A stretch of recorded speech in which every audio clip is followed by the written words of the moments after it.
ஹரித்துவாரில் கங்கை கரையில் திருவள்ளுவர் சிலையை நிறுவ அனுமதி மறுக்கப்பட்டதற்கு அரசியல் கட்சித் தலைவர்களும் தமிழ் ஆர்வலர்களும் கண்டனம் தெரிவித்துள்ளனர்.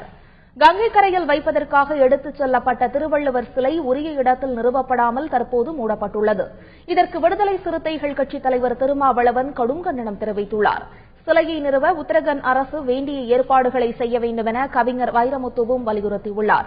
இதேபோல் ஓய்வு பெற்ற IAS அதிகாரி கிறிஸ்துதாஸ் காந்தியும் வள்ளுவர் சிலையை நிறுவ வேண்டும் என தெரிவித்துள்ளார். திருவள்ளுவர் ஒரு தலித் சமூகத்தை சார்ந்த புலவர். அவரை கொண்டு வந்து கங்கை நதிக்கரையிலே வைக்கக்கூடாது, சங்கராச்சாரியார் சதுக்கத்தில் வைக்கக்கூடாது என்று எதிர்ப்பு தெரிவித்திருக்கிறார். அதன் பின்னர் பெரும் முயற்சி மேற்கொள்ளப்பட்டு பொதுப்பணித்துறைக்கு சொந்தமான ஒரு வளாகத்திலே அந்த சிலையை நிறுவியிருக்கிறார். இது திருவள்ளுவருக்கு மட்டும் நேர்ந்த அவமதிப்பல்ல, ஒட்டுமொத்த தமிழ் சமூகத்திற்கே நேர்ந்த அவமதிப்பு. இந்த போக்கை விடுதலை சிறுத்தைகள் மிக வன்மையாக கண்டிக்கிறது.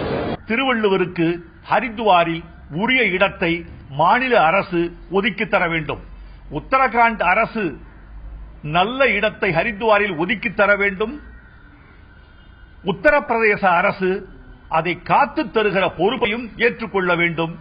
இருவருக்கும் உறவு இருக்கிறது என்பதனால் எங்கள் நம்பிக்கைக்கு குந்தகம் விளைந்தால் திருவள்ளுவர் சிலையை எப்படி மீட்டெடுப்பது என்பது குறித்து தமிழ் அறிஞர்களும் தமிழ் இயக்கங்களும் கூடி முடிவு செய்யும்.